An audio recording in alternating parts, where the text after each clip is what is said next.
মার্জিয়ার চাচার বাড়ির লোক সকল এসেছে। মার্জিয়া রান্না করছে, যত্ন করছে। রাবেয়াও টুকটাক উৎসাহী।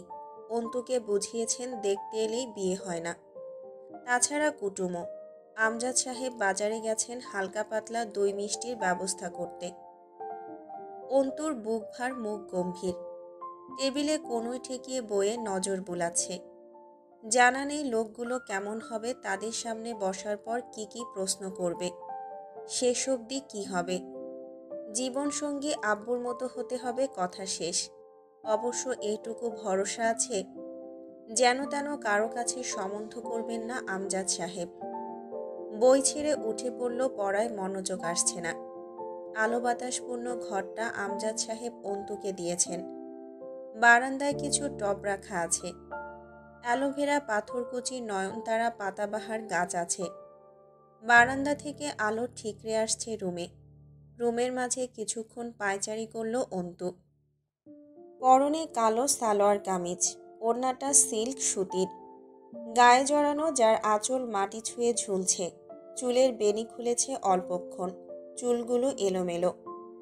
ফুরফুরে ঠান্ডা হাওয়া আসছে বারান্দার গ্রিল ভেদ করে, খোলা দরজা দিয়ে ঘরের ভেতরে। অন্তু পায়চারি করতে করতে হঠাৎই গেয়ে উঠল গুনগুনিয়ে। আগে কত বৃষ্টি যে দেখেছি শ্রাবণে, জাগেনি তো এত আশা ভালোবাসা এই মনে। অন্তু থমকালো। সে এমন যুবতীসুলভ আচরণ সচরাচর করে না। মুচকি হাসল। ফর্সা দেহে কালো পরিচ্ছদ দারুণ চমকাচ্ছে ওর উপর। তার উপর সূর্যরশ্মির প্রতিসরাঙ্কর ঝিকমিক করে উঠছে মাঝে মধ্যেই। বাড়ির দরজায় কেউ এসেছে। পায়চারি থামালো, আবার শুরু করল। আমজাদ সাহেব ফিরেছেন। রাবেয়া দরজা খুললেন। দৃশ্য অন্য কিছু। তিনটে যুবক দাঁড়িয়ে আছে। জয়ের পরনে চিরায়ত সাদা থানের লুঙ্গি। ছিপছিপে লম্বা দেহটাতে লুঙ্গি বেশ মানায় তার সাথে। হাসি মুখে সালাম দিল সুন্দর করে। আসসালামু আলাইকুম চাচিমা, আমি জয় আমির, মেম্বারের ভাগ্নে। রাবেয়া পিছনে দাঁড়িয়ে হাসলেন। ওহো, জয়, আয় আব্বা, ভেতরে আয়।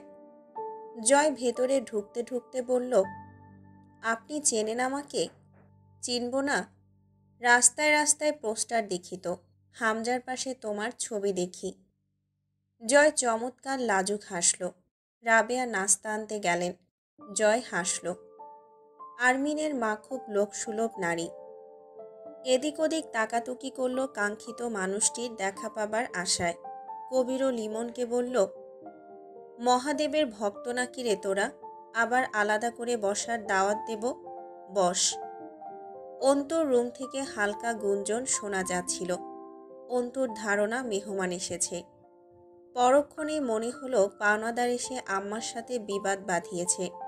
খানিক মানসিক প্রস্তুতির সাথে চুলগুলো হাত দিয়ে একটু এদিক ওদিক থেকে সরিয়ে দ্রুত কালো ওড়নাটা জড়িয়ে নিল মাথা দেখে।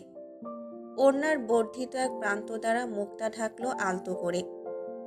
বসার রুমে পা রাখতে চোখাচোখি হলো জয়ের সাথে। ঝাঁকুনি দিয়ে কেঁপে উঠল শরীরটা অন্তুর। থমকানো হাতের শিথিলতায় মুখের আবরণ সরে ঠোঁট ফাঁকা হলো সামান্য। জয় চোখ সরালো না, বেহায়ার মতো গিলল অন্তুর সুরটটুকু। এর আগে সে তার চপল প্রতিদ্বন্দ্বিনীকে দেখেনি। তার দৃষ্টিতে বহু কিছুর সংমিশ্রণ। প্রথমে ক্রুদ্ধ হাসি ছিল, সেটা একসময় বিলীন হয়ে অভিভূত হয়েছে চোখ দুটো। ধীরে ধীরে সময়ের আবর্তনে তাতে মিশেছে ক্রমশ মুগ্ধতা। বেশি হলে 4 সেকেন্ডের ব্যবধানে অঘটন ঘটল। চোখের পলকে মুখের আবরণ তুলে নিল অন্তু। মেরুদণ্ড শক্ত করে দাঁড়ালো। আপনি আপনি এখানে এসেছেন কেন? বাড়ি অবধি পৌঁছে গেছেন? আগে থেকেই চিনতেন আমার বাড়ি? জয় নিজস্ব ভঙ্গিমায় নজর ফিরিয়ে নিল। পায়ের উপর পা তুলে বসল।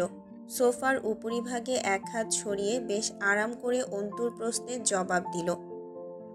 বাড়িতে অতিথি এলে এভাবে ট্রিট করো? Not good Armin. ছ্যাঃ। অতিথিভেদে আচরণের রঙও ভিন্ন ভিন্ন রকমের হয়। আমারে অতিথি হিসেবে একটু বেশি পছন্দ হইবার কথা। আফটার অল আমি অন্তু মুখের কাঠামো শক্ত করল। রাবেয়া এলেন, তার মুখে স্মিত হাসি। জয় নিজের ফর্ম চেঞ্জ করে ভদ্র হলো। রাবেয়ার হাতের ট্রের দিকে চেয়ে বলল, আরে আন্টি, এসব কি? দুটো কথা বলতে এসেছি তা না শুনে কি সব আয়োজনে লেগেছেন? ছেলে বেশি কথা বলো। স্বর নরম করে বললেন, খা বাপ, ঠান্ডা পানি আনি। অন্তু হতাশ হলো। তার মাটা ভীষণ সরল, যে কোনো যুবক যুবতীকে খাতির করেন, মহানবী যুবকদের ভালোবাসতেন তাই। জয় এক টুকরো খাবার তুলে দাঁতের আগায় ছোট্ট কামড় দিয়ে রাবেয়ার চোখ বাঁচিয়ে অন্তুকে চোখ মারল। শয়তানের মতো হাসল। রাবেয়াকে জিজ্ঞেস করল, আজ কোনো আয়োজন আছে নাকি বাড়িতে চাচিমা? গম গম করছে বাড়ি কেমন? রাবেয়া হাসলেন, হ বাপ, আমার ছেলে শ্বশুরবাড়ির লোক আসবে, সাথে অন্তুরে দেখতে আইতাছে। জয় ভ্রু চেয়ে হাসল, আচ্ছা। অন্তু মায়ের উপর বিরক্তিতে দাঁতে দাঁত খিসল, কিন্তু ভেতরে গেল না। কি উদ্দেশ্যে এসেছে জয় আমির তা অনিশ্চিত। রাবেয়া জিজ্ঞেস করলেন, কেন আইছিলি বাপ? জয় হাসল, আসলে চাচিমা, ক্লাবের চাঁদা নিতে এসেছিলাম, জোর জবরদস্তি নেই কোনো, ইচ্ছে হলে। রাবেয়া উঠে দাঁড়ালেন, এমনে বলতেছো কেন? পাড়ার ক্লাব তো আমাদের সুরক্ষা। হামজা, তুমি, এরা তো সোনার ছেলে, দাঁড়াও। রাবেয়া গেলে অন্তুর উপর খ্যাক খ্যাক করে উঠল জয়। আম্মা জান তো ভালোই, তুমি শালি এমন খিটখিটে কেন? অন্তু ঝাঁজিয়ে উঠল, দুর্ভাগ্যবশত আম্মা আপনার প্রকৃতি জানে না। কেন এসেছেন সেটা বলুন। তোমারে দেখতে আইছিলাম, তুমি যা খাসরা, ধন্য করলেন। জয় ঢক ঢক করে এক গ্লাস পানি খেল। অন্তু বেশ শান্ত হয়ে বলল, আপনাদের ক্লাবের জন্য চাঁদা চাইতে আসতে লজ্জা করল না? কি কাজে লাগে ওই শয়তানের ঘাঁটি? জয় হাসল, বাড়ি বয়েসে যদি থাপড়ে যাই ব্যাপারটা খারাপ দেখাবে নারমিন। চুপ করো, নয়তো তোমার মাটা মানব না। থাপড়ে 4টে দাঁত উপড়ে দেব। বাড়ি অবধি যখন চলে এসেছি তোমার টুটি চেপে ধরে দম আটকে মারতে কতক্ষণ? অন্তু চুপ রইল। সে ভয় পাচ্ছে না এমন নয়। জয়ের মতো উগ্র ছাত্রনেতাদের ভয় পাওয়ারই তো নিয়ম, ওরা জঙ্গলি। জয় মুখ ভ্যাংচায়, আজ নাকি বলি দেওয়া হবে তোমার? কোন মনসুর আসতেছে দেখতে? নজর ঘুরিয়ে পুরো আপাদমস্তক উপর নিচ করে দেখল অন্তুর। ভালোই লাগছে তার। অন্তু সেই নজর লক্ষ্য করে জমে গেল যেন। বাড়ি বয়সে এক অমানবতার শরীর মাপছে।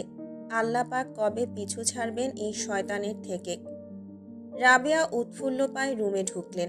তার হাতে জড়ানো মুচড়ানো 200 টাকার নোট। জয় কবিরকে ইশারায় নিতে বলল।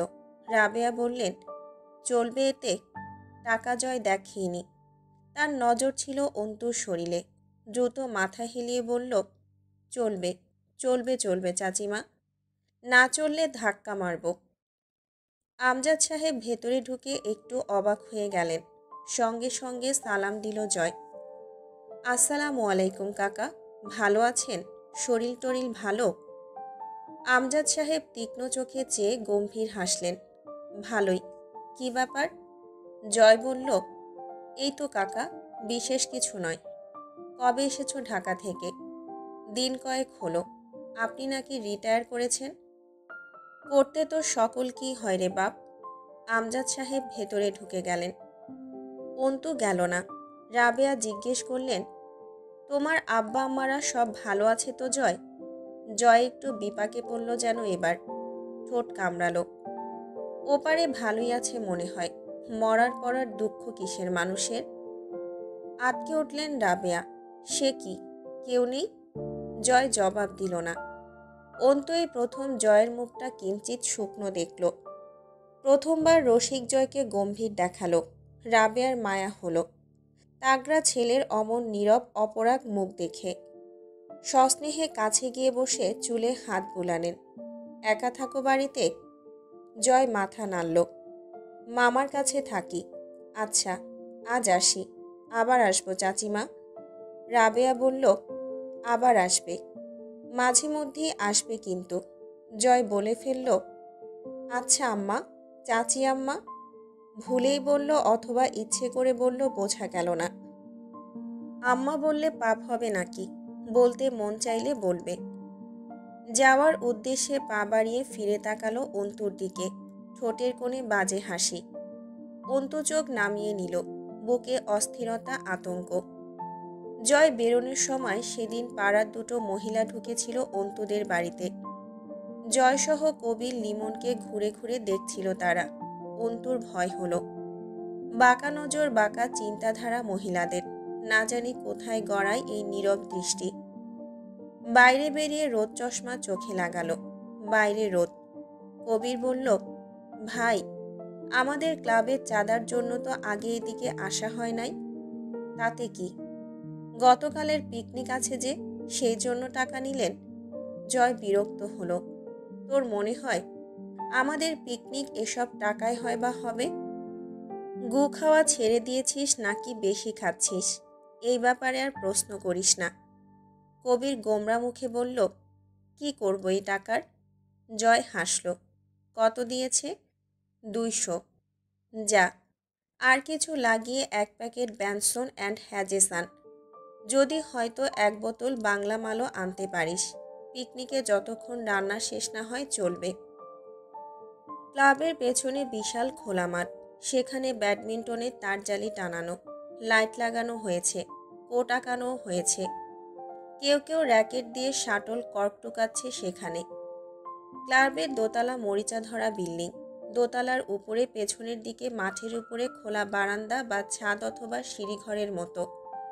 7-8 জন ছেলেরা দাঁড়িয়ে বসে আছে সেখানে। কার্নিশের উপর ঝুঁকে দাঁড়িয়ে আপন মনে সিগারেটের ধোঁয়া গিলছে জয়। এই সময় সে গা গরম রাখতে ব্যাডমিন্টনে নেমে পড়ে। জম্পেশ পিটিয়ে যায়। ঘেমে নিয়ে একাকার হয়ে যায় শরীর। আজ রান্না বান্নার কাছে না গিয়ে বরং উদাস চোখে উপরে উঠে এসেছে গিটারটা কাঁধে নিয়ে। তারপর থেকে একটা করে সিগারেট জ্বালাচ্ছে। হামজা ঢুকলো। সকলে একযোগে দাঁড়িয়ে সালাম ঠুকলো। হামজা জয়ের পাশে দাঁড়িয়ে আকাশের দিকে তাকিয়ে জিজ্ঞেস করল, কি ভাবছিস? ভাবছি না। কি হয়েছে? কোনো সমস্যা? সমস্যাই তো। কি? জয় তাকালো। আমার জীবনের সবচেয়ে বড় সমস্যা হলো আমার জীবনে কোনো সমস্যা নাই। এই সমস্যাটা একটা সমস্যা না ভাই? হামজা গম্ভীর মুখে বলল, সিগারেটটা দে। জয় দিল না। হামজা কেড়ে নিল সিগারেটটা জয়ের ঠোঁট থেকে। তাতে টান দিয়ে বলল, ভাবুক হয়ে আছিস কেন? আজ আরমিনকে দেখলাম। বিশেষ কিছু? না, নতুন কিছু। তাকায় হামজা। জয় স্বগতোক্তি করে, চেহারা দেখেছি আজর ভাই। তাতে কি? শালি মেলা সুন্দরী আছে, মানে বহুত তো দেখছি। এত ভালো লাগে নাই কাউরে দেখা। একদম যারে কারাক টাইপের সুন্দরী বলে। কি চোখ, নাক, ঠোঁট মাইরি। তাক লাগিয়া গেছিল আমার সিরিয়াসলি। হামজা হেসে ফেলল। মাথার সার্কিট ফিউজ হয়ে গেছে তোর। হ, আগে বহু মাইয়া দেখছি, মাগার আমারে বিশেষভাবে আকর্ষণ করবার পারে নাই। আগে ওর চোখ দেখছি, কিন্তু সেই রকমভাবে খেয়াল করি নাই। আইস কিছুক্ষণ খালি ভ্যাবলার মতো চাইয়া দেখছি। ছ্যা, এমনি যে ভাবশালীর, আবার যদি এমনে ঠুক্কা খাই তাইলে তো। অবশেষে বিশাল সমস্যায় পড়েছিস, অর্থাৎ তোর সমস্যা শেষ। জয় হামজার চোখে তাকিয়ে হো হো করে হেসে উঠল। সাথে হামজাও। চট করে হাসি থামিয়ে বলল, ইচ্ছে করে কানের নিচে 4 খান বাজাই। কথা শেষ করে ঢোক গিলল। যেন কথা ফোরায়নি, তবুও থামল জয়।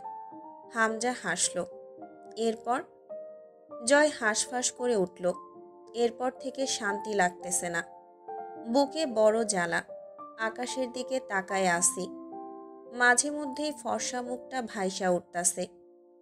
যেমনি আগে সিনেমায় দেখতাম, চিঠির পাতায় চিঠির প্রেরকের মুখ, অমনে। দেখতে কি খুব ভালো? না, মেলা ফর্সা। নিজের হাতের পিঠ দেখিয়ে বলল, মানে আমার গায়ের রঙের সাথে মিলবে না।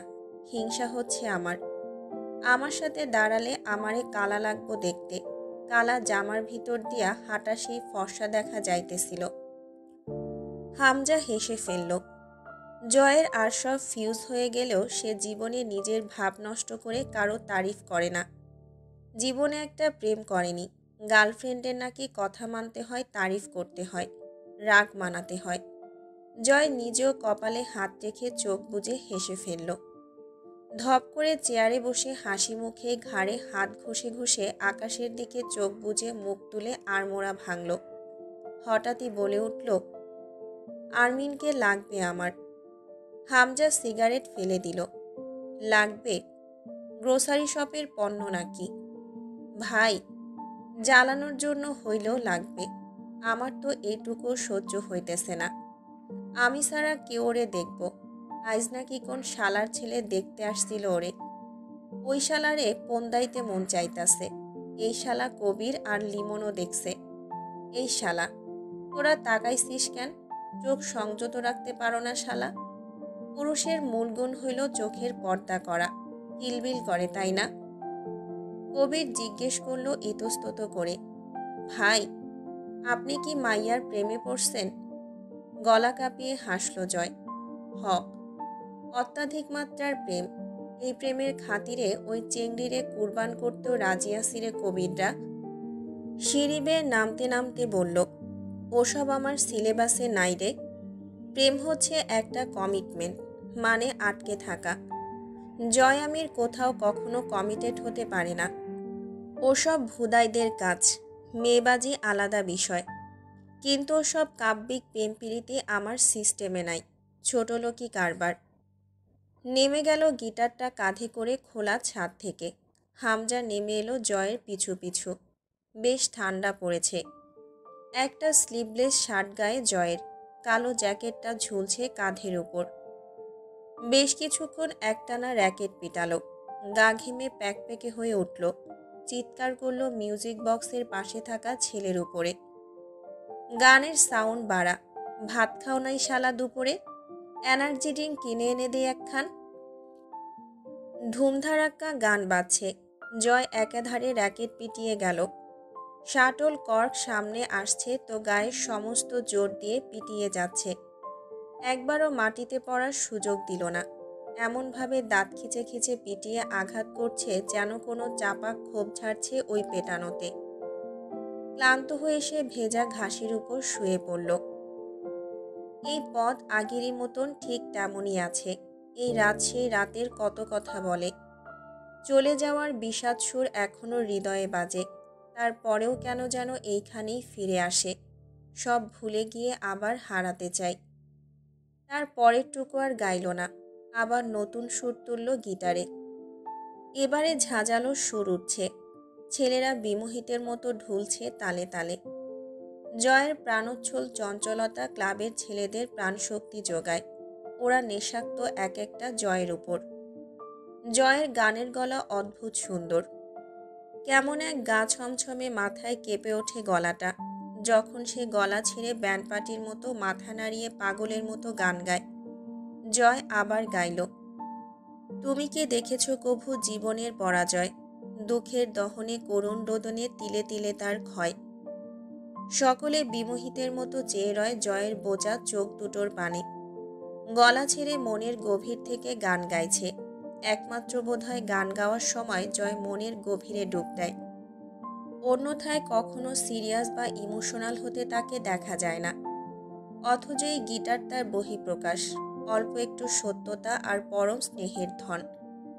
আবারও অন্য সুর তুলে গলা বাজিয়ে চেঁচিয়ে গাইল, খাজার নামে পাগল হইয়া ঘুরি আমি আজমির গিয়ারে। এত করে ডাকলাম তারে তবুও দেখা পাইলাম না। ওরে পাগল ছাড়া দুনিয়া চলে না। ওরে মন পাগল ছাড়া দুনিয়া চলে না। রান্নার কাজে এসব দেখাশোনায় খুব পটু। নিজের একার তদারকিতে ক্লাবের শত শত ছেলেকে পালছে, যারা ওর পাপ দেখে না। হাতাটা হাতে নিয়ে মাংসের নাড়া দিতে দিতে গলা ছাড়ল, তুই পাগল, তোর মন পাগল। পাগল পাগল করিস না। পাগল ছাড়া দুনিয়া চলে না। হামজা ফোনে কথা বলছিল দেখে মনে হয় সহ্য হলো না। দৌড়ে গিয়ে হামজার কাঁধে ওঠার চেষ্টা করল। হামজা তাল হারিয়ে পড়ে যেতে নিয়ে আবার ফোন টোন রেখে মাঠের ওপারেই তেড়ে গেল জয়ের দিকে। জয় ছুটছে অন্ধকারের দিকে, পেছনে তেড়ে দৌড়াচ্ছে হামজা। এখন বেশ কিছুক্ষণ দুজন অন্ধকারে কাটাবে, মাঠের আলের উপর বসে কিসের গল্প জমাবে। হামজার কাঁধে মাথা রাখবে জয়, এরপর রাত ফুরিয়ে যাবে। দুজন দৌড়ে আবার ঘুরে এলো। হামজা হাঁপিয়ে গিয়ে বসলো শিশির ভেজা মাঠের উপর। খানিক বাদে কোত্থেকে দৌড়ে এসে হামজার কোলে মাথা রেখে ঠান্ডা ঘাসের উপর টান টান হয়ে শুয়ে পড়ল জয়। জয়ের সামনে হামজার নেতৃত্ব ও গাম্ভীর্য কোনোদিন টেকে না। যত সিরিয়াস মুহূর্তই হোক, ওই জয়ের সাধ্যে আছে হামজাকে জ্বালিয়ে এক মুহূর্তে সব পণ্ড করার। ভোটের হিড়িক বেঁধেছে চারদিকে, শোরগোল লেগেছে এলাকা জুড়ে। পোস্টার লাগানোর ব্যস্ততা চলছে চারদিকে। পিবিআই কার্যালয়ে নতুন ব্যস্ততা। আখির মর্গ টেস্টের রিপোর্ট এসেছে। মোস্তাকিনের পূর্বধারণা কাটায় কাটায় মিলেছে। তার সন্দেহমাফিক কারো বিরুদ্ধেই কোনো প্রমাণ আসেনি রিপোর্টে। মোস্তাকিনের এখন ইচ্ছে করল রিপোর্ট তৈরি করা ডাক্তারের মুখের ভেতরে পিস্তলের নল ঢুকিয়ে দিয়ে জিজ্ঞেস করতে যে কারা আঙুল ঘুরিয়েছে রিপোর্ট অবাস্তব এবং স্ক্রিপ্টেড তৈরিতে। বেশ কিছুক্ষণ রিপোর্ট দেখে সেটা ছুঁড়ে ফেলার মতো টেবিলে ছুঁড়ে ফেলল। এমন কিছুই রিপোর্টে নেই যার দ্বারা অপরাধী শনাক্ত করা যায় বা কোনো ক্লু পাওয়া যায়। পুরো নিরপেক্ষ একটা রিপোর্ট, যেখানে শুধু প্রকাশ পেয়েছে আখিকে মারা হয়েছে কিভাবে, তার দেহে কি কি ক্ষতি সাধিত হয়েছে। লাশ আখির বাড়িতে পাঠানো হয়েছে। এখন আর ওদের বাড়িতে গিয়ে বিশদ জিজ্ঞাসাবাদ ছাড়া এই কেস টানার এনাদের কোনো ওয়ে রইল না। মুস্তাকিন বেরিয়ে এলো নিজের কেবিন থেকে। বাইরে কিছু কাজবাজ রয়েছে। বোরকায় আবৃত একটা মেয়ে এগিয়ে আসছে কার্যালয়ের ভেতরে। দাঁড়ালো মুস্তাকিন, ভ্রু কুঁচকে চেয়ে রইল। মেয়েটার চোখ পরিচিত লাগছে। ভার্সিটি চত্বরে দাঁড়িয়ে থাকতে দেখেছিল, ধাক্কাও খেয়েছিল তার সঙ্গে। এটা সেই মেয়েটাই। দুপুর 2টোর মতো বাজে। শীতের রোদ বাইরে। মেয়েটা এসে দাঁড়ালো মুস্তাকিনের সামনে। তার চোখে কোনো ইতস্তত ভাব নেই। দৃঢ় চোখের চাহনি আত্মবিশ্বাসে ভরপুর তা। মাহমুদ এগিয়ে এসে জিজ্ঞেস করল, ম্যাডাম, কোনো প্রয়োজনে এসেছেন? কিছু বলতে চান? মেয়েটা মাথা নাড়ালো। মাহমুদ বলল, জি। কার সঙ্গে কথা বলতে চান? মেয়েটা মুস্তাকিনের দিকে তাকিয়ে বলল, আপনি কি কিছুটা সময় দিতে পারবেন? মুস্তাকিন ভ্রু জড়িয়ে মেয়েটাকে দেখে হাত ঘড়িতে সময় দেখল। তারা বসলো বাইরের একটা ডেস্কে। চেয়ারে বসে টি টেবিলের উপর হাত রেখে 2 হাত একত্র করে কয়েক সেকেন্ড দেখল মেয়েটাকে মুস্তাকিন। এরপর বলল, জি বলুন, কি বলতে চান? কণ্ঠস্বর ভারী কৌতূহলী। আমি মাহেজা বিন আরমিন অন্তু, দানিশ বিশ্ববিদ্যালয়ের ছাত্রী। জি, চিনতে পেরেছি, কিন্তু আপনাকে কোন নামে সম্বোধন করা যায়? লোকে আরমিন অথবা অন্তু ডাকে। আমি কোন নামটা বেছে নেব? আপনার ইচ্ছে মতো। মোস্তাকিন এবার সোজা হয়ে বসল। তো মিস অর মিসেস অন্তু, কি বলতে চান? মিস। মুস্তাকিন ঘাড় কাত করল। অন্তু বলল, আপনাদের টিম রিসেন্ট যে কেসে কাজ করছে সেই ব্যাপারে কথা বলার ছিল। মুস্তাকিন সন্তর্পণে কপাল জড়ালো। আপনি কিছু জানেন? কি বলতে চান এই ব্যাপারে? আপনারা কতদূর পৌঁছেছেন? মুস্তাকিন মাথা নাড়ল। দুঃখিত, আমজনতাকে আমাদের তদন্তের ব্যাপারে এভাবে তথ্য দিতে পারি না। তা দিতে পারেন না, তবে তা না জানলে আমি গতিবিধি বুঝব কি করে? জুহরি চোখে তাকালো মুস্তাকিন। আপনি কিসের গতিবিধির কথা বলছেন? কি জানেন খোলাসা করুন, বুঝতে পারছি না। লাশ আসার পর আখিদের বাড়িতে গিয়েছিলেন? না, যায়নি। অন্তু বলল, আমি ওখান থেকেই আসছি। আবারও নতুন করে ঘা জেগে উঠেছে বাড়ির। আপনারা কাউকে সন্দেহ করছেন না? রিপোর্ট কি বলছে?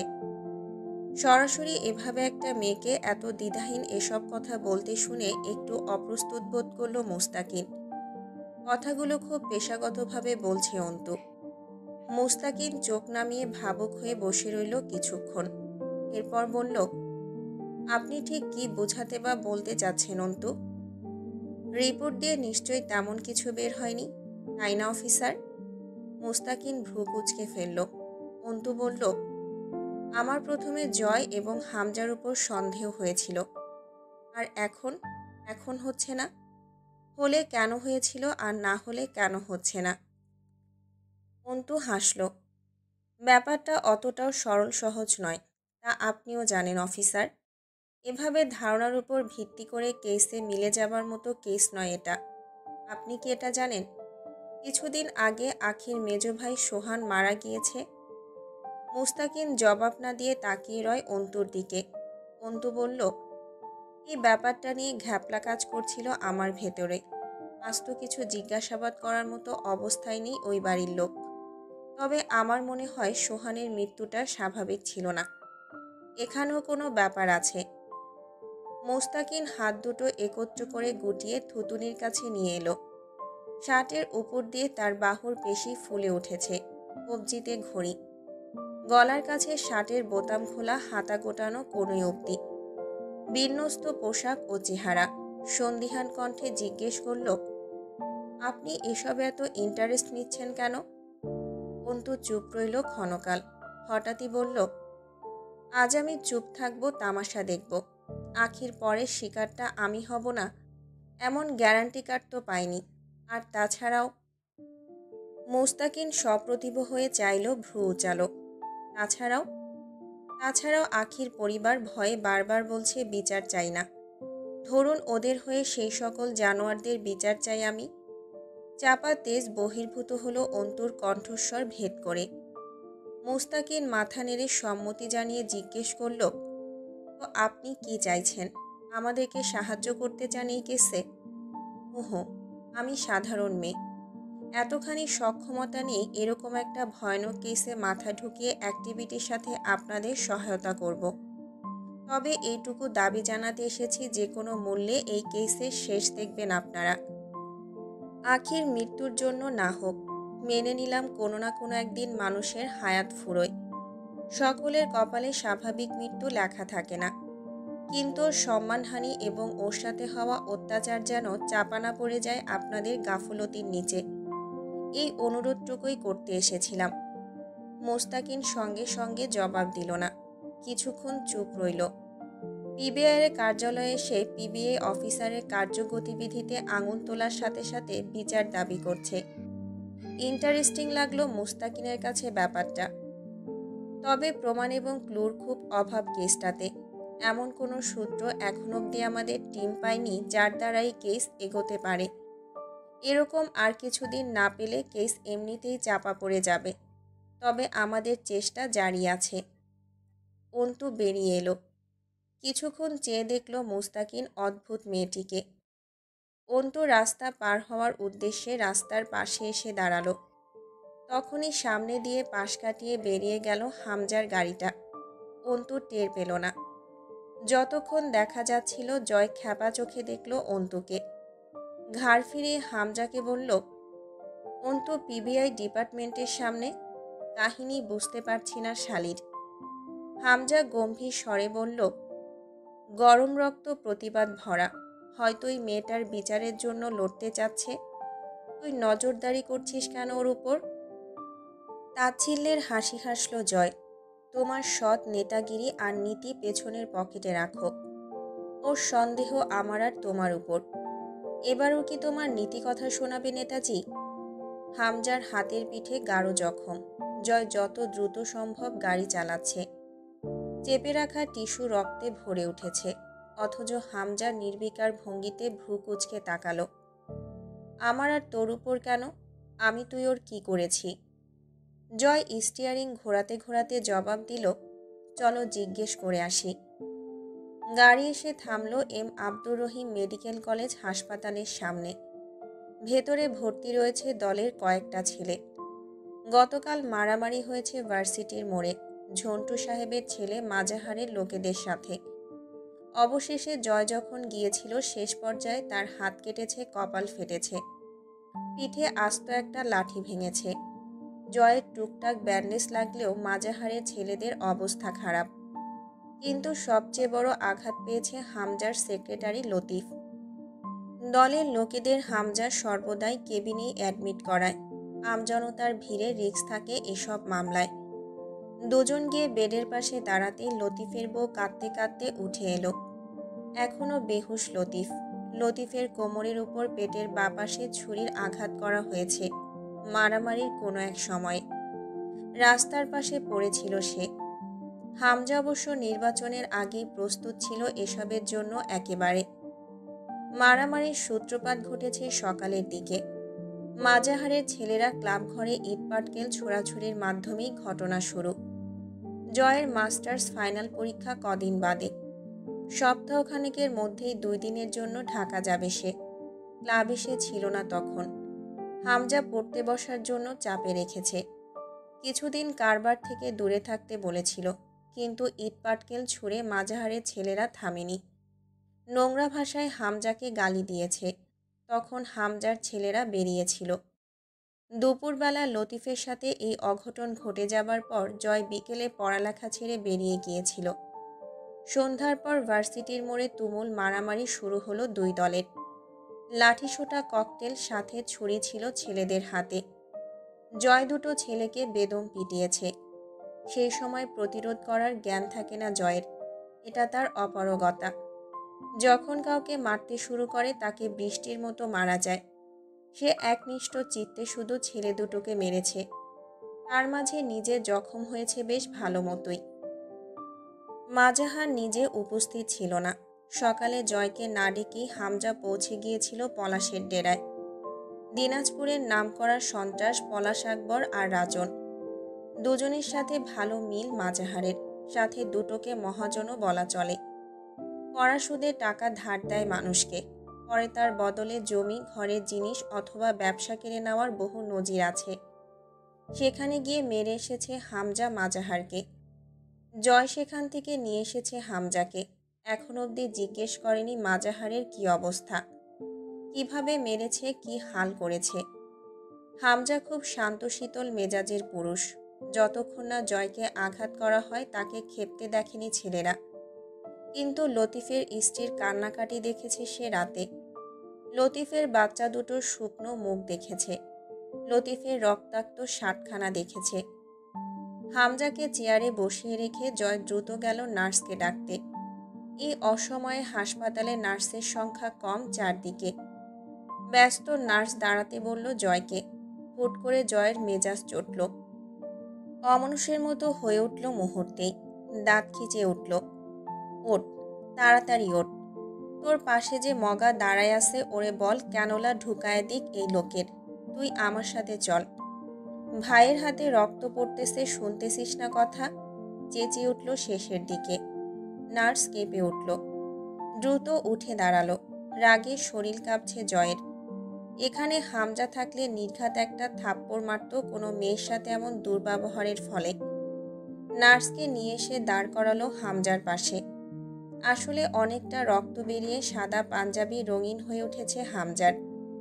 গালের পাশে কালশিটে দাগ দেখা যাচ্ছে। এটা অস্বাভাবিক নয়। নির্বাচনের আগে এমন অঘটন ঘটারই ছিল। ঝন্টু সাহেব ও তার ছেলে যে চুপচাপ বসবে না এটা জানা কথা। নার্স ভয়ার্ত গলায় বলল, কিছু ওষুধ আনতে হবে। জয় তাড়া দিল। হ্যাঁ বলেন সিস্টার, কি কি ওষুধ লাগবে? আমি এনে দিচ্ছি, দ্রুত বলেন। নার্স কিছুটা অপ্রস্তুত হলো। কিছুক্ষণ আগে কি ব্যবহার ছিল, এখনই আবার সিস্টার বলছে। একটা কাগজে নাম লিখে দিল। জয় কারো হাতে দিল না কাগজখানা। নিজে দৌড়ে বেরিয়ে গেল ওষুধ আনতে। হামজা চেয়ে রইল জয়ের যাবার পথে। নিজের হাতের তালুতে ব্যান্ডেজ জড়ানো, কপালে ব্যান্ডেজ, কোমরে ঘা। সে ছুটছে ভাইয়ের ওষুধ আনতে। হামজা এটাই সবাইকে বোঝাতে পারে না। পুরো পৃথিবীর জন্য জয় আমির জঘন্য এক নাম, সেও মানে। কিন্তু বিশেষভাবে তার জন্য ওই ছেলেটা বিশেষ। লতিফের চিকিৎসার সমস্ত খরচা হামজা বহন করল। কেবিনের বাইরে দাঁড়িয়ে রইল সকলে। শেষ রাতের দিকে সার্জারি করা হয়েছে লতিফের। এখনও সেন্স ফেরেনি। চিন্তিত মুখে নিজের ব্যথা ভুলে উদ্বিগ্ন ভঙ্গিতে পায়চারি করে চলল হামজা। সে কোনো সময় চায় না তার জন্য দলের ছেলেরা মূল্য দিক। সেদিন নিষেধ করে আসার পর হামজা নির্বাচন অফিসে গিয়ে ঝন্টু সাহেবের আপিল বাতিল করতে এসেছে। তাতে যে ঝন্টু সাহেব খেপবেন তা জানা কথা। তবে আঘাতটা লতিফকে করে ওর পরিবারকে বিধ্বস্ত করে তোলাটা ঠিক হয়নি ঝন্টু সাহেবের। মাজাহার ভালো ঘা খেয়েছে। যতদিন নির্বাচন শেষ না হচ্ছে ঝামেলা যে টুকটাক লেগেই থাকবে এও জানা কথা। নির্বাচনের পরেও কোনো বিশেষ ঝামেলা হওয়ার চান্স রয়েছে। রাত করে বাড়ি ফিরল হামজা। জয় ঢুকে পড়ল নিজের ঘরে। তার পড়ালেখায় গাফলতি চলবে না এখন। ঘরে ঢুকে চেঁচিয়ে ডাকল মামিকে। দ্রুত পায়ে তরু এগিয়ে গেল। কি হয়েছে জয় ভাইয়া? খালামণি অসুস্থ, ব্যথা বেড়েছে, কিছু দরকার? জয় জ্যাকেটের চেন খুলে ইশারা করলো জ্যাকেটটা খুলে নিতে। তরু জ্যাকেট খুলে নিয়ে সেটা হ্যাঙ্গারে বাঁধিয়ে রাখল। জয় বাথরুমে ঢুকতে ঢুকতে বলল, এক কাপ গরম কফি বানিয়ে দে তো, আমি মামির কাছ থেকে ঘুরে এসে খাবো। আর ঘরটা ঝাড়ু দে, পায়ে নোংরা বাজছে। তরু ঝাড়ু দিতে দিতে দেয়ালের দিকে তাকায়। চারদিকে বড় ছোট ফ্রেমে বাঁধানো জয়ের ছবি। ওয়ালমেটে ভর্তি ঘরের দেয়াল। জয় যখন মামির রুমে এলো দেখল হামজা মায়ের মাথার কাছে বসে আছে। মামা বারান্দার পাশে চেয়ারে বসা। মুখ বাঁকালো জয়। ওখানে বসে কি নিজেকে বীরপুরুষ প্রমাণ করতে চাইতেছে? বারান্দা দিয়ে ঠান্ডা আসছে না? পরে তো খ্যাক খ্যাক করে কাশবে। তোমার কাশির আওয়াজ শুনতে একটু ভালো লাগে না মামা? দরজা আটকে বসো। শাহানা ব্যথায় কুঁকড়ে গেছেন। হামজা মাথা নিচু করে বসে আছে মায়ের শিয়রে। জয় বকে উঠল, শালার ডাক্তাররা যদি কষ্টের সময়ে চিকিৎসা না করতে পারবে তাইলে ডাক্তার ট্যাগ লাগানোর মানে কি? ব্যথা এখন, সার্জারি করবে মাস কয়েক পরে। এটা কোনো চিকিৎসার মধ্যে পড়ে? তুলি জবাব দিল, তুই চুপ থাক, না বুঝে চেঁচাবি না। সব কিছুই তো আর তোর মুখের বকার মতো সহজ না। আগে ওষুধ খাইয়ে ভেতরে একটা সার্জারির মতো পরিবেশ তৈরি করে এরপর সঠিক সময়ে সার্জারি করবেন ডাক্তাররা। ওর মতো পদার্থবিজ্ঞান পড়ে অপদার্থ হয়নি তারা। ডাক্তার ওরাই ভালো বোঝে। জয় দাঁত খিচে বকতে গিয়ে আবারও চুপ করল। এখানে সবার মন খারাপ, এখন চুপ থাকা ভালো মানুষের কাজ। জয়ের ধারণা সে খারাপ হলেও মাঝে মধ্যে একটু ভালো মানুষের মতো আচরণ দেখিয়ে লোককে চমকে দেওয়া ভালো। বাইরে বেরিয়ে এলো। বাড়িটা খুব বিষণ্ণ লাগছে। জয়ের ভালো লাগছে না বিষয়টা। কালই গিয়ে কোয়েলকে আনতে হবে। ও থাকলে এখন দৌড়ে এসে কোলে উঠে আবদার করত, মামা আমিও ব্যান্ডেজ লাগাবো। এরপর দুজন চকলেট কিনতে যাব। ম্যাচিং ম্যাচিং হবে তোমার আমার ব্যান্ডেজ। শরীরের ব্যথা রাত বাড়ার সাথে সাথে প্রকট হচ্ছে। বারান্দায় গিয়ে দাঁড়িয়ে সিগারেট ধরালো। কোমরের ক্ষততে টান ধরেছে। পুরো গা হাত পা বিষ ব্যথা হয়েছে। এখন বোঝা যাচ্ছে। জয়ের রুমটা বাড়ির পেছন দিকে। এখান থেকে বাড়ির পেছনের জঙ্গল চলে গেছে। বিশাল ফাঁকা পতিত জমি পড়ে আছে, সেখানে জংলি গাছপালা জন্মেছে। পুরো কফি রেখে চলে যাবার সময় জয় ডাকল, খাবারটা রুমে দিয়ে যেত। জয় জানে না ও না বললেও মেয়েটা ঠিক নিয়ে আসতো। কেন এত যত্ন করে জানার বা বোঝার চেষ্টা করেনি কখনোই জয়। তবে এই নিঃসঙ্গ পাপে ভরা জীবনে এই মেয়েটার বেশ মনোযোগ পায় সে। তরু খাবার আনলো। জয় তখন বিছানায় বসা। তরু খাবার রেখে চলে গেল না, দাঁড়িয়ে রইল। জয় জিজ্ঞেস করল, দাঁড়িয়ে আছিস কেন? চিকন মিষ্টি কণ্ঠস্বর তরুর। আপনি নিজে খেতে পারবেন নাকি আমি খাইয়ে দেব? অবাক হলো না জয়। সে জানতো এমন কিছুই বলবে তরু। চেয়ে রইল তরুর মুখের দিকে কয়েক সেকেন্ড।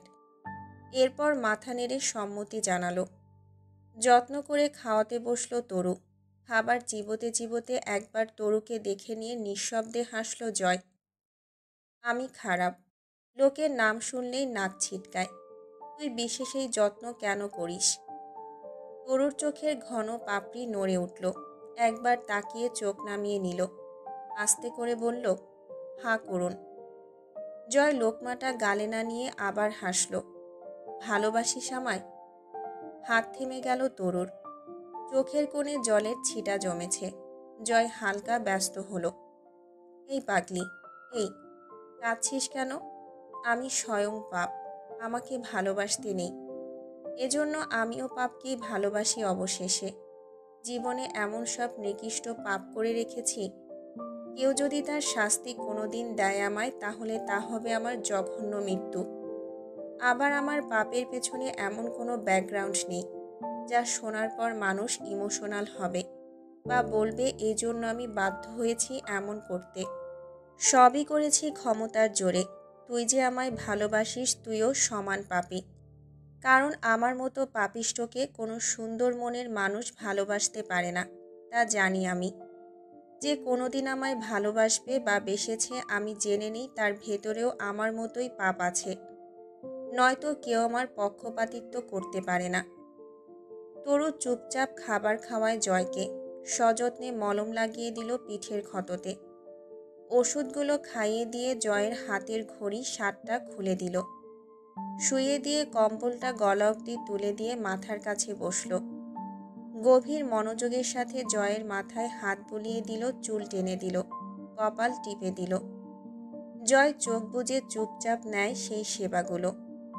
একদৃষ্টে চেয়ে রয় তরু জয়ের মুখের দিকে। খোঁচাদারির গালটা হাত দিয়ে আদর করতে ইচ্ছে করছে। জয়ের নিঃশ্বাস ভারী ভারী পড়তে শুরু করে। বহুদিন এভাবে পাশেই শুয়ে পড়েছে সে জয়ের, অথচ সকালে উঠে নিজেকে অক্ষত অবস্থায় দেখে জয়ের প্রতি ভালোবাসা বেড়েছে। একটা তাগড়া পুরুষের পাশে রাত কাটিয়ে যখন বোঝা যায় পুরুষটি হাতও লাগায়নি নারীর শরীরে, সেখানে প্রেম জাগার নয়। তরু মানে জয় খারাপ, কিন্তু তার আপেক্ষিকতায় জয়ের খারাপের শিকার হয়নি সে, সুতরাং তার ভালোবাসা জায়েজ। হঠাৎই তরু একটা অকাজ করে বসল, গাঢ় একটা চুমু খেলো জয়ের কপালে। ফিসফিস করে বলল, আপনাকে ভালোবাসা যদি পাপ হয়, আপনাকে ভালোবেসে আমায় যদি পাপী হতে হয়, তো পাপী ঠিক। আমি সেই পাপই করেছি। প্রেমিকা না হয়ে বরং আপনার পাপিষ্ঠা নারী হয়েছি। তবু আমি আপনাকে ভালোবেসেছি জয় আমির, একথা অনস্বীকার্য, একথা চিরধার্য। জয়ের ঠোঁটের এক কোণ প্রসারিত হয়ে উঠল। অবচেতন কানেই কথাগুলো শুনে ফেলল জয়। তরু আর বসল না, দৌড়ে বেরিয়ে গেল জয়ের রুম থেকে। সকাল 9টায় হামজার ঘুম ভাঙল জয়ের গলা ভাঙা গানে। হিড়িক বেঁধে গেছে যেন গানের। সে কোনো সময় বিষণ্ণ থাকে না। সিচুয়েশন যেমনই হোক, অল টাইম চিল, এটা তার স্লোগান। ভেসে আসছে টুংটাং গিটারের সুর আর আধভাঙা গলায় তোলা সুর।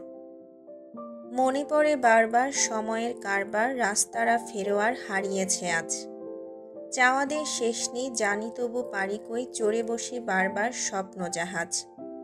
চাইলে চলে যা যদি না থাকে উপায়, সুতোয় বাঁধা জীবন ছেড়ে পালাবে কোথায়।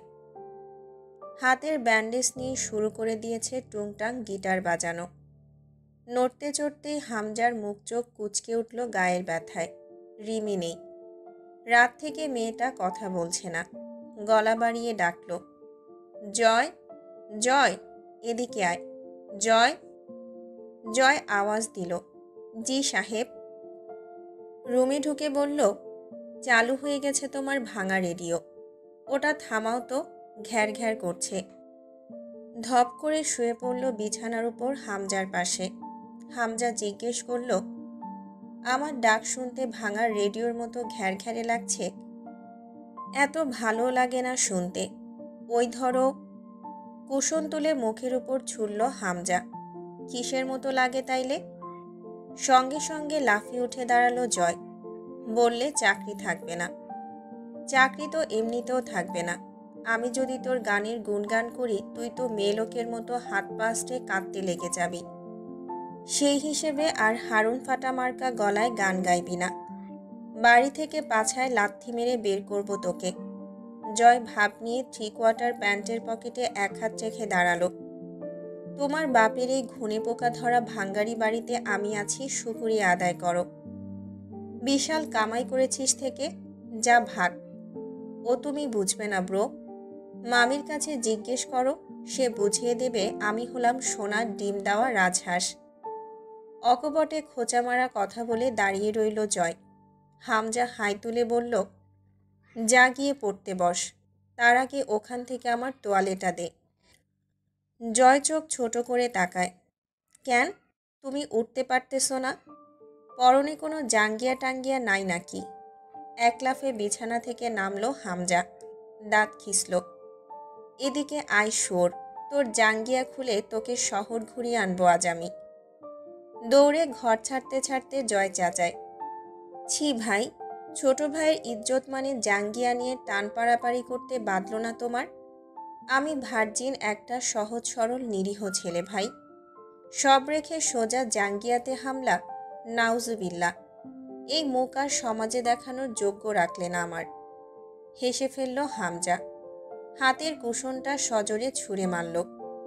গোসলে যাবার জন্য তোয়ালে ঘাড়ে করে রিমিকে ডাকলো কয়েকবার, জবাব এলো না। খানিক বাদে তরু এলো। কি হয়েছে বড় ভাইয়া, কিছু দরকার? গম্ভীর চেহারায় মাথা দুলালো হামজা, তোর ভাবিকে দরকার। মুখ লুকিয়ে ফিক করে ঠোঁট চেপে হেসে ফেলল তরু। রিমি এলো মুখ ভার করে, এসে বিছানা গোটাতে শুরু করে রিমি। হামজা এগিয়ে পেছন থেকে জাপটে ধরল রিমিকে, কাঁধের উপর থুতুনি ঘষে বলল, কি হয়েছে ম্যাডামের? কথা না বলার ব্রত রেখেছেন নাকি? রিমি ছাড়ানোর চেষ্টা করল হামজাকে। হামজা আরও শক্ত করে পেট চেপে ধরল। তার লোমশ বুকটা ঠেকল রিমির পিঠে। দমল না রিমি। মোস্টামুষ্টি করছে খুব। হামজা এবার রিমির হাত দুটো মুঠো করে চেপে ধরে নিজের দিকে ঘোরালো। হামজার বিশালদেহী শরীরের তুলনায় নেহায়েত ছোটখাটো অভিমানিনী মেয়েটা। হামজা কপট চিবিয়ে জিজ্ঞেস করল, কি হয়েছে, এমন করছো কেন? আমার দিকে তাকাও রিমি।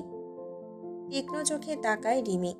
জবাবদিহি চাওয়ার মতো শক্ত মুখে বলল, মাঝহার ভাইকে মেরেছেন আপনি? কেন? হামজা নরম হলো। ব্যান্ডেজ করা হাতটা শিথিল করে রিমির থুতনিতে বুলাতে বুলাতে বলল, তোমাকে বলেছি না, আমার কাজ এবং পার্টির ব্যাপারে না ভাবতে। এসব বিষয় তোমার মাথায় রাখতে হবে না। এই নিয়ে রাগ করে আছো? ছ্যা, আমার দিকে তাকাও, এদিকে দেখো। থুতুনি উঁচিয়ে ধরল হামজা। আপনার পার্টির ব্যাপার? এটা আপনার পার্টির ব্যাপার বলে মনে হয়? মাঝহার আমার চাচাতো ভাই। হুট করে হামজা শক্ত হলো, ঘাড় কাত করল। আর আমি? আর আপনি কি? অমানুষ স্বামী আমার। তাই তো। মাঝহার ভাইকে ওভাবে কেন মেরেছেন জানোয়ারের মতো? আমার ক্ষতগুলো নজরে আসছে না তোমার? আপনার ক্ষত? সেটা মাঝহারকে মারতে না গেলে তো হতো না। ওকে ঢাকায় নিয়ে যাওয়া হয়েছে। কতটা মারলে তা করতে হয়। কি মার মেরেছেন ওকে? মেরে ফেলতে চেয়েছিলেন? ও আপনাকে আগেই মেরেছে, নাকি আপনার জানোয়ার মার্কা হাত থেকে নিজেকে রক্ষা করতে আপনাকে আঘাত করেছে? হামজা শাসিয়ে উঠল। চোখ লাল হয়ে উঠেছে তার।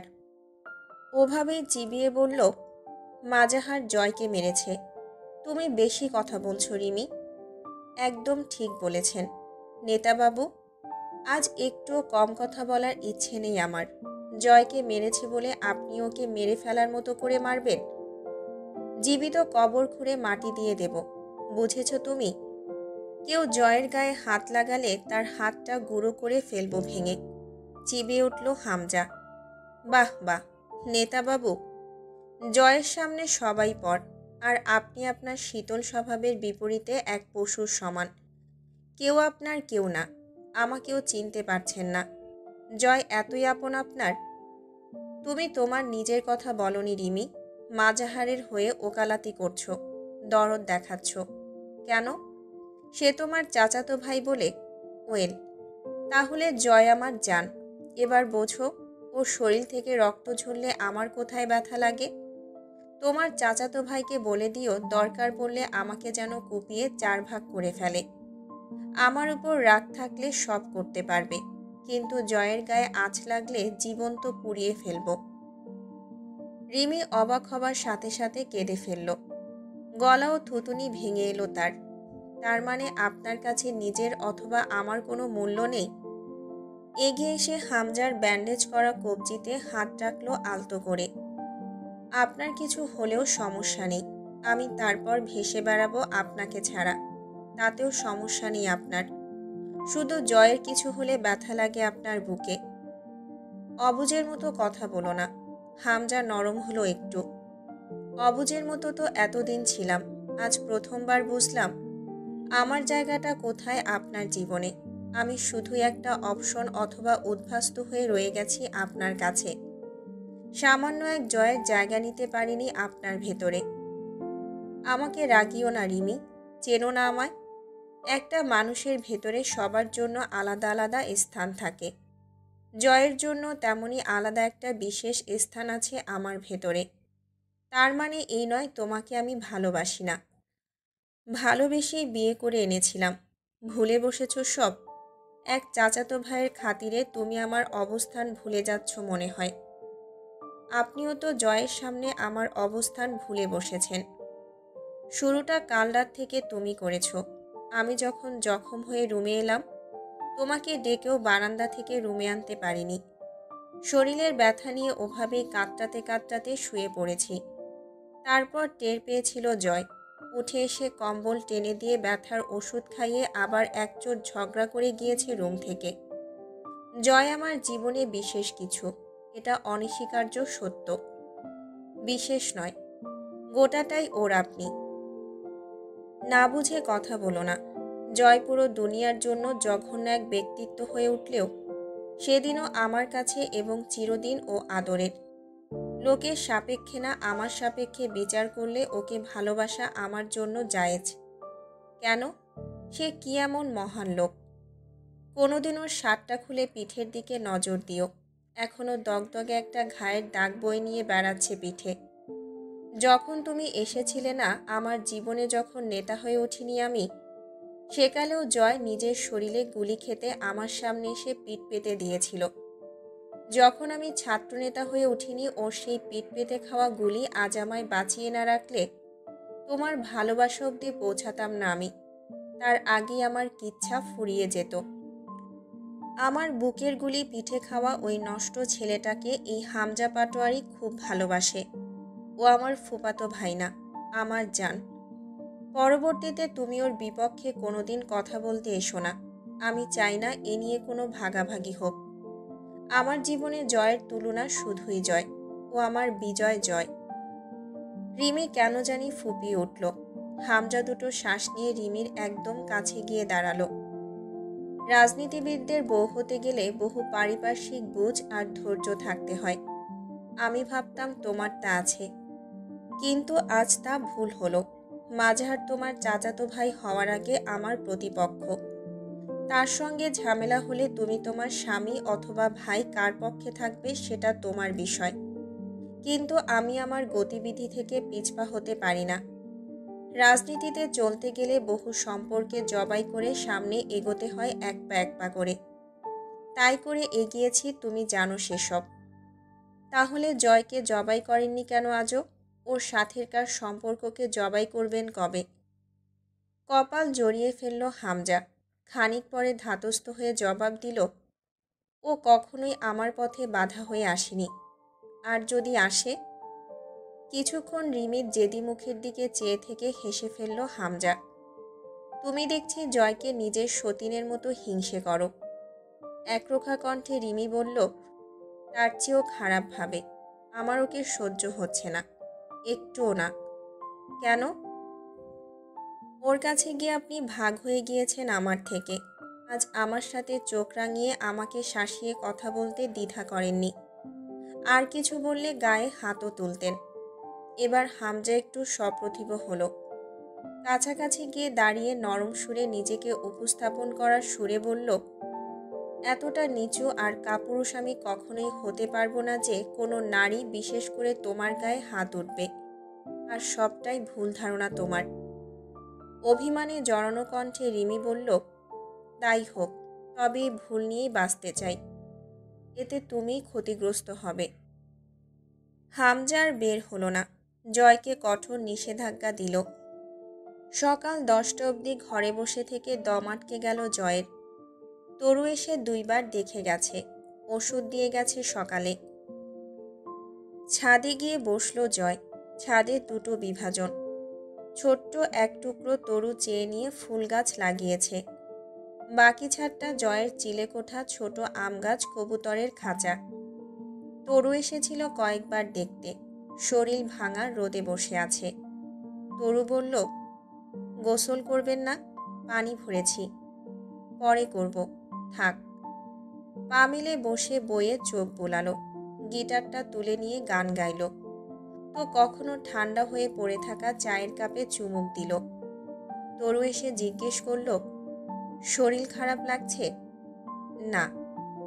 19 শতকের মেয়েলোকের মতো ঘরবন্দি জীবন কাটাচ্ছি। শরীর আর মন কি এই অবস্থায় লুঙ্গি ডান্স দেবে? যা তো তুই, কানের কাছে ঘ্যান ঘ্যান করিস না মা। যে কোনো অবস্থাতে মেজাজ চটে যাচ্ছে। যা। দুপুর 1:30টার দিকে এই শরীরেই বেরিয়ে পড়ল বাড়ি থেকে। সম্ভব নয় এভাবে ঘরে পড়ে থাকা। হামজা তখন ব্যথার ওষুধ খেয়ে ঘুমাচ্ছে নিজের রুমে। বেশ ভালো রোদ বেরিয়েছে 2 দিন বাদে। আগের 2 দিন সূর্যের তেজ কম ছিল। ক্লাস শেষে বিল্ডিং থেকে বের হয়ে শহীদ মিনারের সম্মুখে এসে দাঁড়ালো অন্তু। অন্তু? পেছন ফিরে তাকালো অন্তু। প্যান্ট শার্টের উপর সাদা রঙা বিশাল একটা শাল জড়ানো জয়ের শরীরে। উদ্ভট ব্যাপার। সাধারণত লুঙ্গি পরে, তাছাড়া কড়া রোদ বেরিয়েছে, তাতে চাদরেরও প্রয়োজন নেই। ঘৃণায় চোখ নত করল অন্তু। জয় সামনে এসে দাঁড়ালো। তোমার নামটা কে রেখেছিল?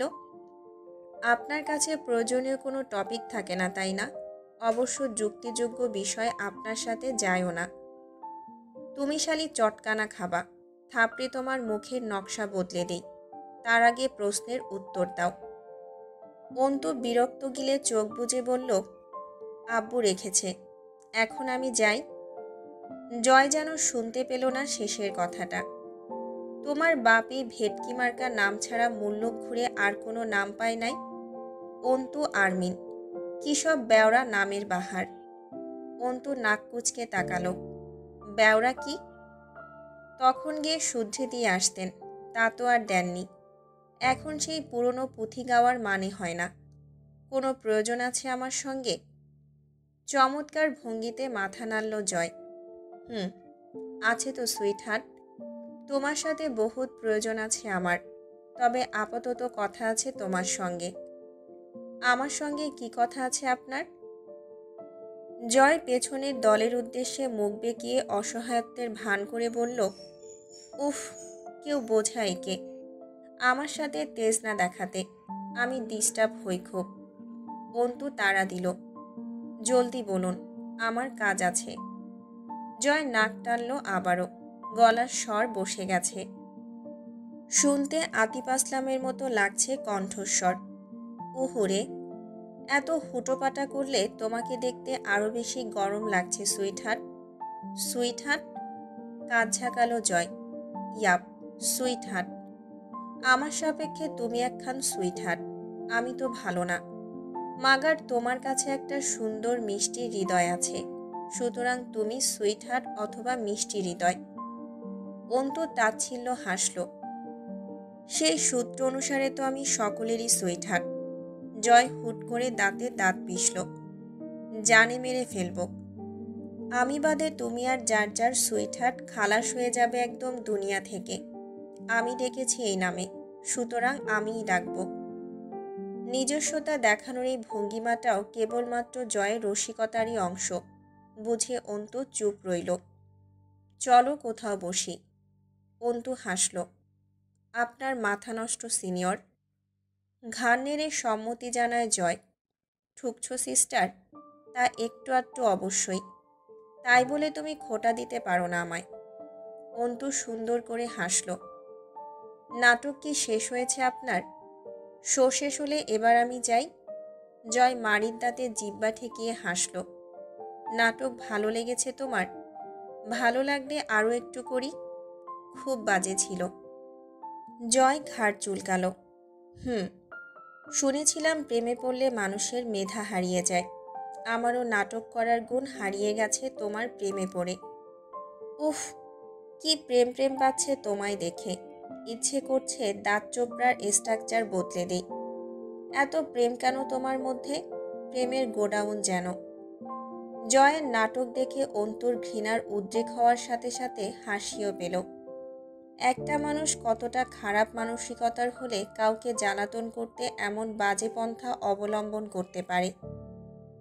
শহীদ মিনারের সিঁড়ির উপর বসল জয়। বসার সময় চাদর উঠে যাওয়ায় ক্ষত দেখা গেল। পৈশাচিক এক আনন্দ হলো অন্তুর। আরমিন, চলো বিয়ে শাদি করে ফেলি। কত বয়স হয়ে গেল আমার, কতকাল একা ঘুমাবো অত বড় বিছানায়। অন্তু অতি ধৈর্যের সাথে হাসল। ভাবনাটা ভালো, তবে সব ভাবনা বাস্তবায়িত করতে হবে কেন? ভাবনা বাস্তবায়িত না করলে চলে, কিন্তু চাহিদা, সেটা পূরণ না করলে কি করে চলবে? ঠোঁট উল্টে সায় দিল অন্তু। যুক্তি আছে যুক্তিতে। এই সৌভাগ্য আমার কর্ণেকির ফল যে আমি আপনার চাহিদা হয়ে উঠেছি। জয় বেশ উচ্ছ্বাসিত কণ্ঠে বলল, এক্স্যাক্টলি। কোনো না কোনো নেকির কাজ তো করেছিলেই জীবনে, এজন্যই তো আমি তোমার প্রেমে মজে যাচ্ছি দিন দিন। কি জাদুটাই করলে শালি তুমি, মেরে ফেলো আমায়। কবির একটু নড়ে চড়ে উঠল এবার, কাশল গলা খাকারি দিয়ে। জয় দ্রুত পিছে ফিরল। কি রে, তুই আবার অস্ত্র বের করছিস নাকি? আরে শালা, প্রেমিকার প্রেমে মরা আর তোর মতো বয়লারের অস্ত্রের আঘাতে মরা এক নারে পাগল।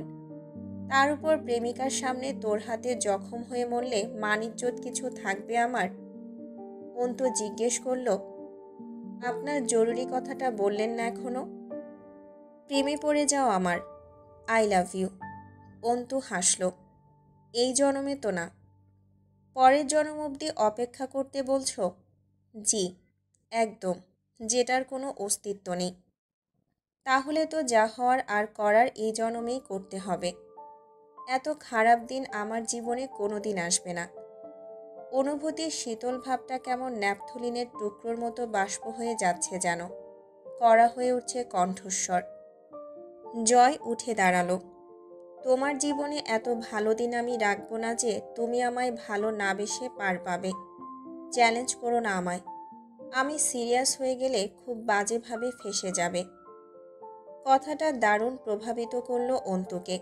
কর্কশ গলায় বলে উঠল, ধরুন চ্যালেঞ্জ করলাম। এইটুকু দৃঢ়তা তো আমারই আমির উপর রাখি আমি, যে এমন কোনো দুর্বলতার অস্তিত্ব নেই জগতে যেটা আপনার মতো সভ্যতাহীন আদিম পশুকে ভালোবাসতে বাধ্য করতে পারে আমায়। যেখানে স্বয়ং মৃত্যুকে আমি চ্যালেঞ্জ করছি এর প্রেক্ষিতে মরণ স্বীকার করলাম আপনার কথার বিপরীতে। সতর্ক করার মতো করে শান্ত স্বরে বলল জয়। আরমিন, তোমার এসব কনফিডেন্স আমায় আবার সিরিয়াস না করে তোলে, দেখো কিন্তু। অটল হলো অন্তুর কণ্ঠস্বর। আপনার এই কথাটাই আমার জিদের আগুনে কেরোসিনের দ্রবণ ঢালছে। খুব খারাপভাবে হারবে তুমি আরমিন, খুব ভালোভাবে পিছু হটবেন আপনি। আমার মান মর্যাদা ও সম্মান ছাড়া আমার এই গোটা জীবনে দ্বিতীয় কোনো পিছুটান বা দুর্বলতা রাখিনি আমি। জয়ার কথা বলল না। চমৎকার মুচকি হাসল সে।